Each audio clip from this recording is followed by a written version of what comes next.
I used to believe my life was the picture of stability. After all, isn't that what we're all striving for?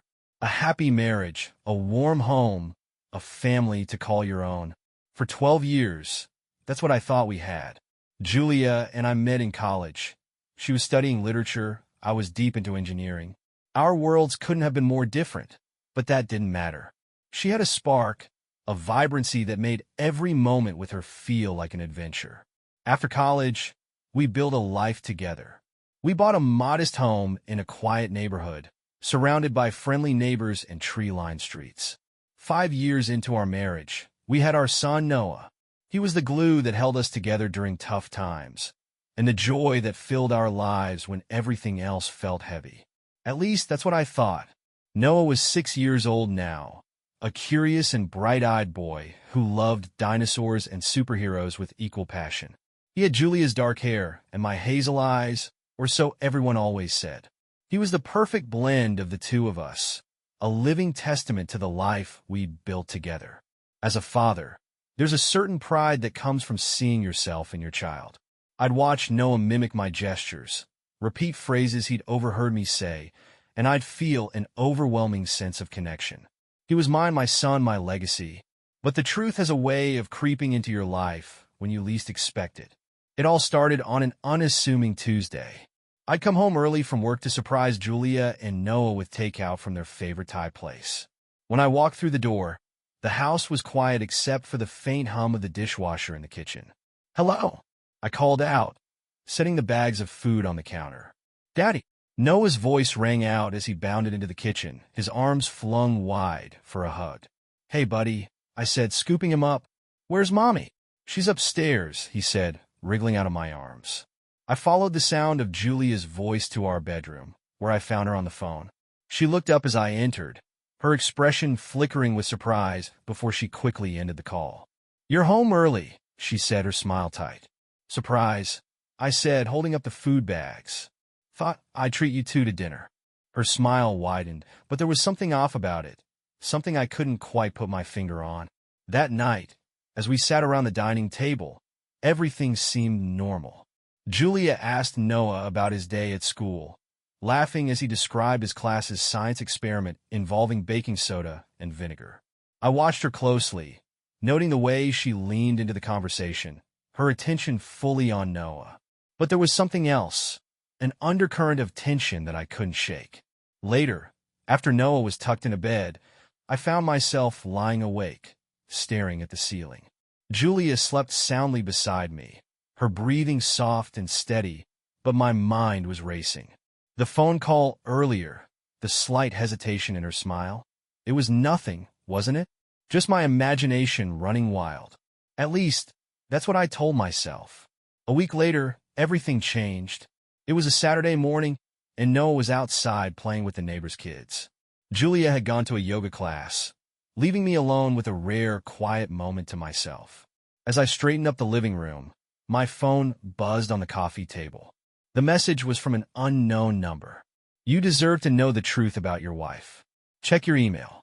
I stared at the screen, my pulse quickening.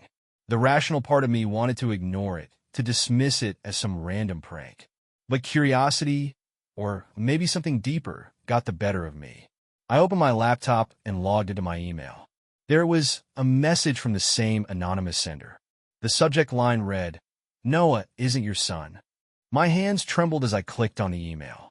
Inside was a single paragraph of text, accompanied by an attachment. "Julia has been lying to you for years. Noah is the result of her affair with Redacted. The attached DNA test proves it. You can verify the results yourself." I stared at the screen, my mind spinning. This had to be a joke, a cruel hoax designed to tear my family apart. But something about it felt deliberate, calculated. The attachment was a scanned document, a paternity test showing that Noah's DNA didn't match mine. The name of the alleged biological father had been blacked out, but the results were clear. I sat back in my chair, the weight of the revelation crushing me. My first instinct was denial. This couldn't be true. There was no way. Noah was my son. He had to be. I thought about the way he smiled, the way he laughed, the way he looked up to me with absolute trust. But the doubt had already been planted, and it was growing fast. I closed the laptop, my hands shaking. My heart told me to ignore it, to trust Julia, to believe in the life we'd built together. But my mind demanded answers, and deep down, I knew I wouldn't rest until I had them. I couldn't stop thinking about the email. It followed me around like a shadow, no matter how much I tried to push it from my mind. I told myself it was nonsense, someone trying to hurt me, to mess with my head. But the more I tried to ignore it, the louder the doubts became. I didn't tell Julia. How could I? What would I even say? Instead, I carried the weight of the accusation alone, letting it gnaw at me in silence.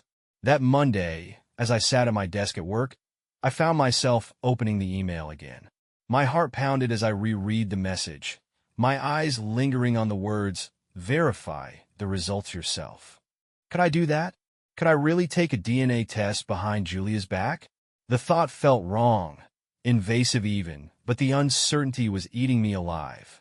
I needed to know the truth, no matter how much it might hurt. That evening, after dinner, I tucked Noah into bed and kissed his forehead like I always did. As I pulled back, I studied his face, the curve of his jaw, the shape of his nose. People always said he looked like me, but now I wasn't so sure.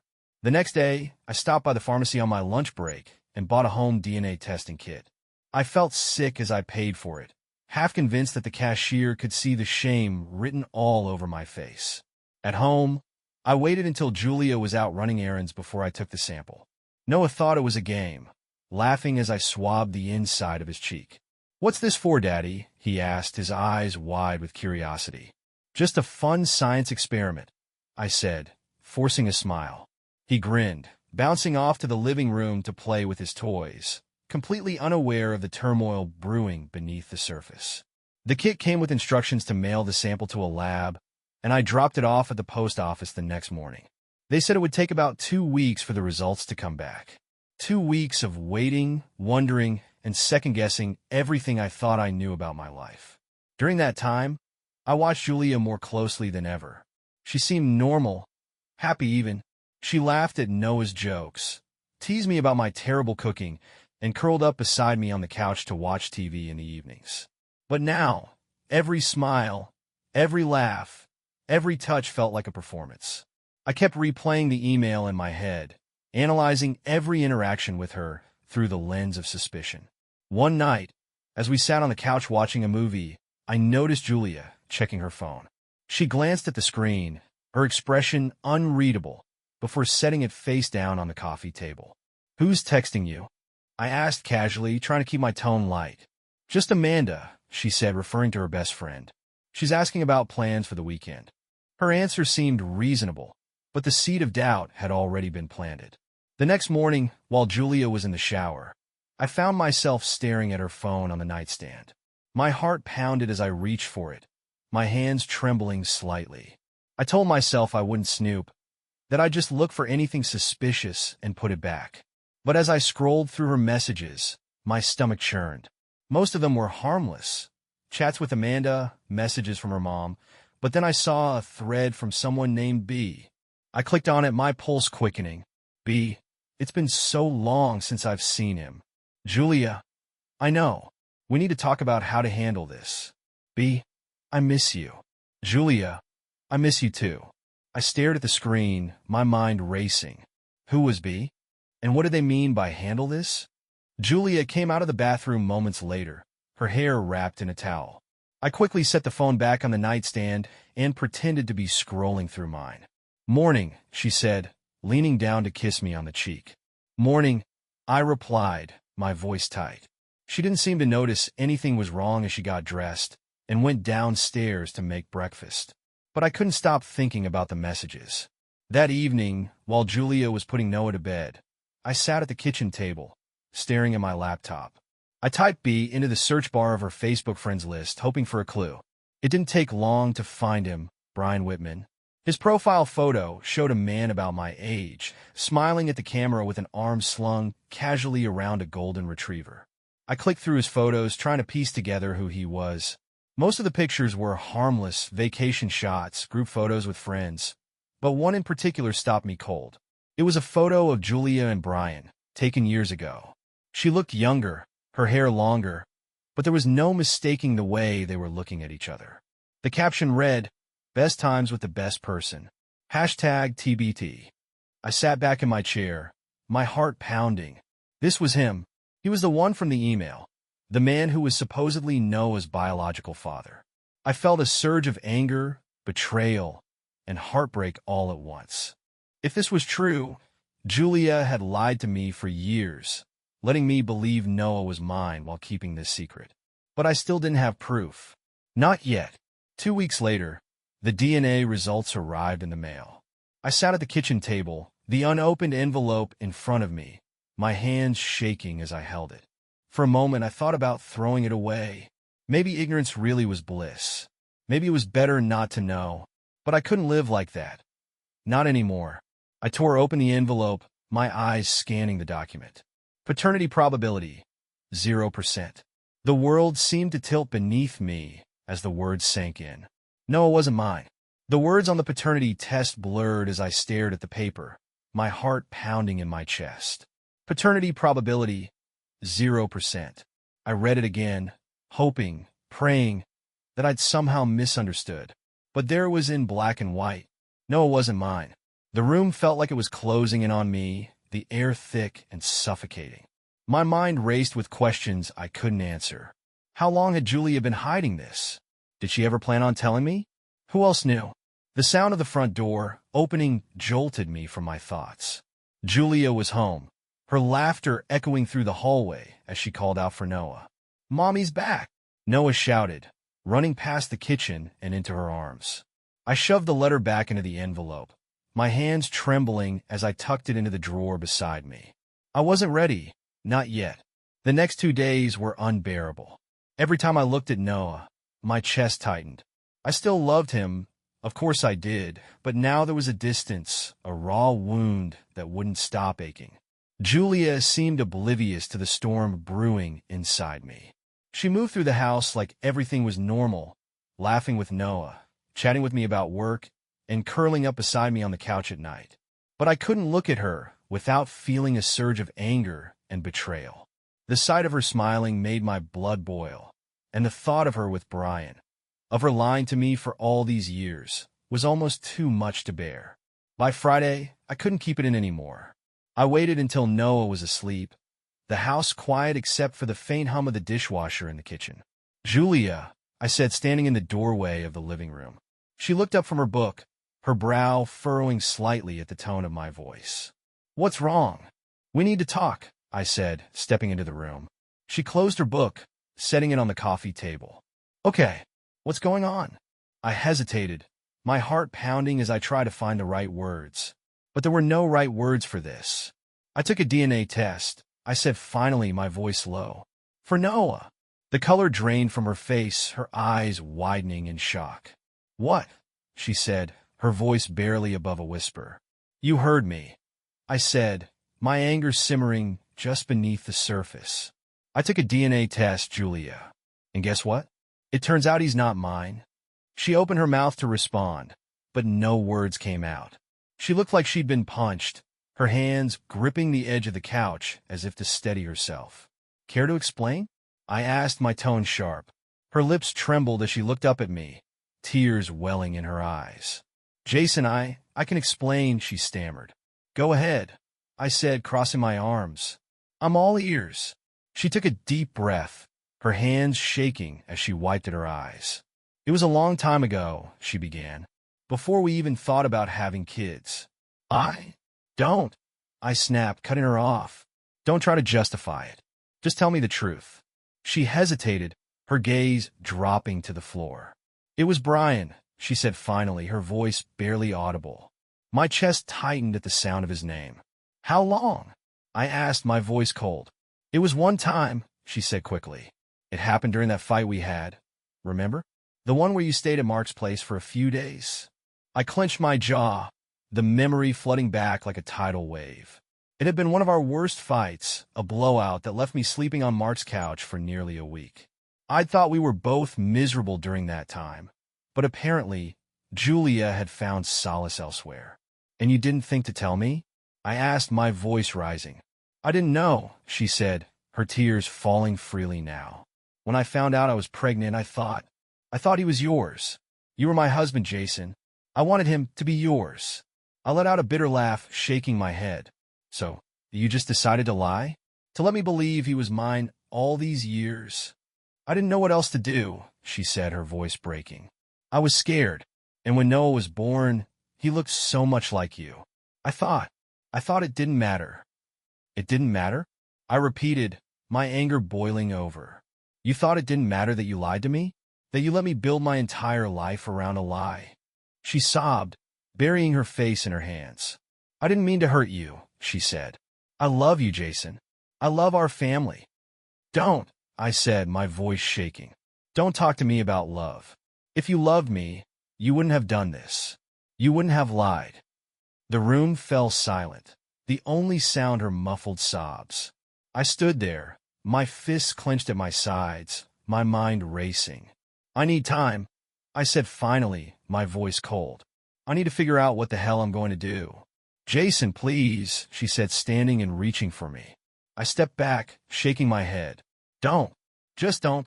Her hands fell to her sides, her face crumpling as fresh tears streamed down her cheeks. Without another word, I turned and walked out of the room, the weight of her betrayal crashing down on me like a wave. That night, I slept in the guest room, my thoughts a chaotic mess. I loved Noah, I always would, but the foundation of my life had been shattered. The woman I thought I knew, the woman I trusted more than anyone, had lied to me for 6 years. And now I had to figure out what came next. The next morning, the house felt colder than ever. I avoided Julia entirely, keeping to the guest room until I heard the sound of the front door closing. She'd left for work, which gave me a temporary reprieve from the suffocating tension that had settled over us. Noah's cheerful voice pulled me out of bed. He was already dressed, his backpack slung over one shoulder as he waited for me in the kitchen. His toothy grin made my chest ache. Ready for school, Dad? He asked, holding up the lunchbox Julia had packed for him. Yeah, buddy, I said, forcing a smile. I helped him into the car, his chatter about dinosaurs and recess filling the silence. But my mind was elsewhere. Every time I looked at him, I saw the innocence in his eyes, the trust he had in me as his father. And every time, it broke me all over again. After dropping Noah off, I drove aimlessly for a while, trying to clear my head. The city blurred past me, but the weight in my chest remained. Eventually, I parked outside a coffee shop and sat there, staring at the steering wheel. I needed advice.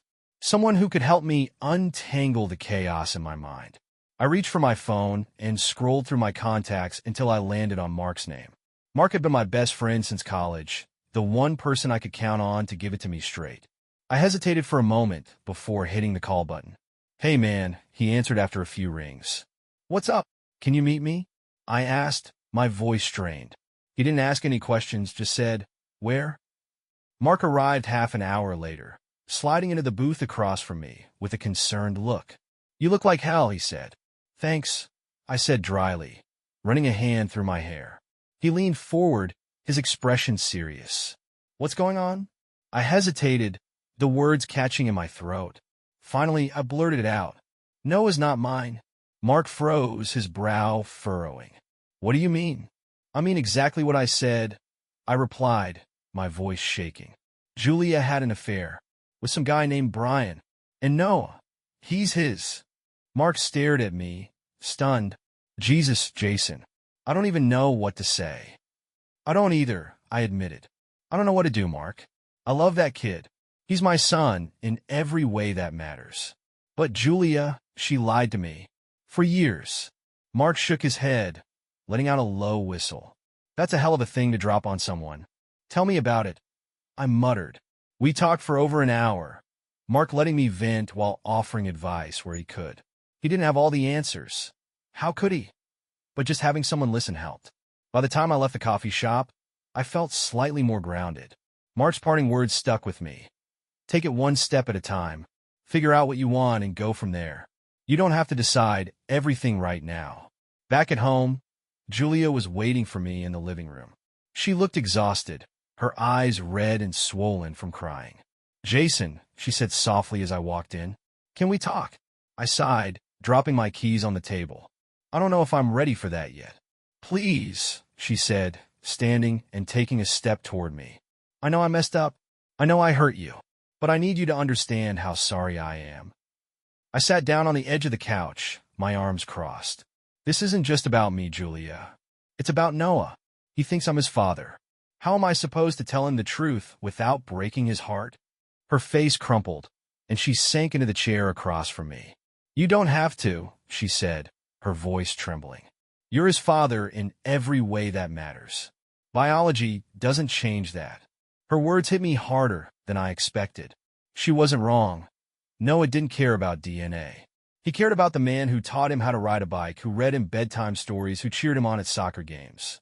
But the betrayal still burned. I don't know if I can forgive you, I said finally, my voice breaking. She nodded, tears streaming down her face. I understand, she whispered. The days turned into weeks, and I focused on keeping things as normal as possible for Noah. I took him to school, helped him with homework, and made sure he felt loved and secure. Julia moved into the guest room, giving me space while we figured out what to do next. Our conversations were brief and civil, but the distance between us felt insurmountable. One evening, as I was tucking Noah into bed, he looked up at me with those big, trusting eyes. Daddy, he said, his voice soft. Are you and Mommy okay? I froze, my heart breaking at the question. Why do you ask, buddy? You don't smile as much anymore, he said simply. His words stayed with me long after he fell asleep. A week later, Julia and I sat down together at the kitchen table. She looked tired, her shoulders slumped as she sipped her coffee. We can't keep doing this, I said, breaking the silence. She nodded, her gaze dropping to the table. I know. I've been thinking a lot, I continued, about what's best for Noah, about what's best for us. And I think it's time we let go. Her eyes filled with tears, but she didn't argue. I don't want to lose you, she said softly. But I understand. We decided to separate, agreeing to share custody of Noah. It wasn't an easy decision, but it felt like the only way forward. The day Julia moved out, the house felt emptier than ever. I watched her pack her things, my heart heavy with a mix of grief and relief. Jason, she said as she stood in the doorway, her bags at her feet. Thank you for being the father Noah deserves. No matter what happens, I'll always be grateful for that. I nodded, unable to find the words. As I sat in the quiet house that evening, I felt a strange sense of clarity. The road ahead wouldn't be easy, but I knew one thing for certain. Noah was my son, and I would do whatever it took to give him the life he deserved. The first few weeks after Julia moved out were some of the hardest of my life. The house felt hollow, the silence echoing in every room. I tried to focus on Noah, pouring every ounce of my energy into being there for him. He was my anchor, the one thing that kept me from sinking under the weight of everything that had happened. At first, he didn't ask many questions. Julia and I had explained that she was staying somewhere else for now, but we were both still his parents and loved him very much. He seemed to accept it, though I could see the sadness in his eyes when he talked about her. I missed her too, not the Julia who betrayed me, but the Julia I'd built a life with. Letting go of that version of her was harder than I expected. Work became my escape. I took on extra projects, staying late at the office to keep my mind busy. Mark checked in on me regularly, sometimes dragging me out for a beer after work. He never pushed, but he had a way of getting me to talk when I needed it most. You're doing the best you can, he told me one night. That kid loves you. That's what matters. I nodded, taking a sip of my drink. Yeah, but sometimes I wonder if it's enough. He deserves more than this mess. Kids are resilient, Mark said firmly. And you're not giving yourself enough credit. You've been his dad from day one. No piece of paper changes that. Still, the nights were the hardest. Once Noah was asleep, the emptiness of the house felt unbearable. I'd sit in the living room, staring at old photos of our family, wondering where it had all gone wrong. But little by little, I began to rebuild. I started therapy, something I'd avoided for too long, and it helped more than I expected. Dr. Harris, my therapist, listened without judgment, guiding me through the storm of emotions I'd been carrying. Grief isn't just about death, he said during one session. It's about loss, of trust, of love, of the life you thought you had. You're allowed to grieve, Jason, but don't let it define you. Julia and I worked out a custody schedule, and she moved into a small apartment across town. Noah stayed with me most of the time, spending weekends with her. It wasn't ideal, but it worked for now. When she came to pick him up for the first time, I stood in the doorway, watching as he ran to her with open arms. Her smile was genuine, but when our eyes met, it was clear we were both thinking the same thing. How did we get here? Thanks, Jason, she said softly, holding Noah's hand as they walked to her car. I nodded, not trusting myself to speak. As the weeks turned into months, the pain began to dull. It didn't disappear entirely. It never would, but it stopped feeling like an open wound. I found joy in the little moments, helping Noah with his homework, cheering him on at soccer games, watching movies together on Friday nights. One evening, as we were building a Lego set in the living room, he looked up at me with a curious expression. "Daddy, are you happy?" he asked. The question caught me off guard, and I paused, considering my answer. "I'm happy when I'm with you," I said honestly. He smiled, nodding as if that was enough. Emma, our longtime babysitter, became an even bigger part of our lives during this time. She'd been with us since Noah was a toddler, and her presence brought a sense of stability that I desperately needed. One night, after Noah was asleep, Emma stayed a little longer than usual. We sat at the kitchen table, talking over cups of tea. "You're doing an amazing job, you know," she said, her voice gentle. "Thanks," I said, though I wasn't sure I believed it. She reached across the table, placing a hand on mine. "I mean it, Jason. Noah's lucky to have you." Her words stayed with me, a small but steady reminder that I wasn't alone in this. By the time Noah's 7th birthday rolled around, life had settled into a new kind of normal. Julia and I managed to put our differences aside for the sake of the party, which we hosted at the park. Watching Noah blow out his candles, surrounded by friends and family, I felt a sense of pride I hadn't felt in a long time. This was what mattered, giving him a childhood filled with love and laughter, despite everything. After the party, as I was packing up the decorations, Julia approached me. "You've done a great job with him," she said, her tone sincere. "Thanks," I said, glancing at her. "So have you." It wasn't much, but it was a start. Later that night, as I sat on the back porch with a beer in hand, I felt a strange sense of peace. The journey hadn't been easy, and the road ahead was still uncertain. But for the first time in months, I felt like I could breathe again. I didn't know what the future held for me or for Noah, but one thing was certain: we were going to be okay. Months passed, and life settled into a rhythm I hadn't expected to find.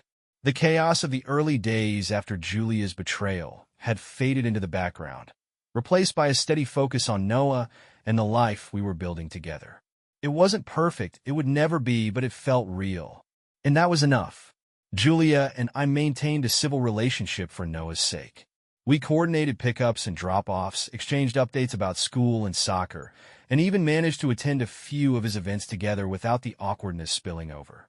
I wouldn't say we were friends, but we were no longer enemies either. It was a strange kind of balance, one I didn't expect but had come to appreciate. One evening, after Noah had gone to bed, I found myself scrolling through old photos on my phone. There we were, smiling on vacations, at family gatherings, in the moments that made up the life we'd shared. Looking at those pictures used to fill me with sadness, but now they felt like relics of a different time, a chapter that had ended. I closed the photo app and set my phone aside, my thoughts drifting. I'd spent so long focusing on Noah and the fallout of Julia's betrayal that I hadn't stopped to think about what I wanted for myself. For years, I defined myself as a husband and father, but now one of those roles no longer applied. Who was I beyond that? It was Emma who nudged me toward the answer. She'd become a steady presence in my life, not just as Noah's babysitter, but as a friend I could rely on. One evening, as we sat on the back porch, she asked a question that caught me off guard. "What's next for you, Jason?" she asked, her gaze steady. I blinked, surprised. "What do you mean?" "You've been through hell," she said gently, "and you've done an amazing job keeping things together for Noah. But you deserve a life too. So what's next?" I shrugged, unsure how to respond. "I haven't really thought about it," I admitted. "Well, Maybe it's time to start, she said with a small smile. Her words stayed with me, and over the next few weeks, I began to think about what next might look like. I started running again, joining a local group that met twice a week. It was hard at first, both physically and mentally, but the rhythm of my feet pounding against the pavement became a kind of therapy. I also began to open myself up to new experiences. I took Noah to a cooking class where we laughed over our failed attempts at making pasta. I joined a book club at the library, something I never would have done before. Little by little, I started to feel like myself again, or maybe a new version of myself. One day, as I was dropping Noah off at school, he looked up at me with a curious expression. "Daddy, are you happy now?" he asked. The question gave me pause, but I nodded, smiling down at him. "Yeah, buddy," I said. "I think I am." He grinned, hugging me tightly before running off to join his friends. Julia noticed the change too. During one of our exchanges, she gave me a long, searching look. "You seem different," she said. "Lighter." "Maybe I am," I replied, not elaborating. She nodded, a small smile playing on her lips. "I'm glad," she said softly. As the seasons changed, so did I. The pain of Julia's betrayal didn't disappear, but it stopped defining me. I found joy in the small moments. Noah's laughter, the satisfaction of a long run, the quiet evenings spent reading a good book. Emma and I grew closer during this time, though I was careful not to rush anything. She'd been my rock through the storm, and I didn't want to risk complicating things. But one evening, as we sat on the porch watching the sunset, she reached over and took my hand. "Jason," she said, her voice soft. I turned to her, my heart pounding. "I think it's time," she said with a smile. "Time for both of us to stop holding back." Her words hung in the air, and for the first time in years, I felt the weight of the past lift. Life wasn't perfect, but it was mine. I had Noah, a new sense of purpose, and the hope of something more on the horizon. And for the first time in a long time, I was ready to embrace whatever came next.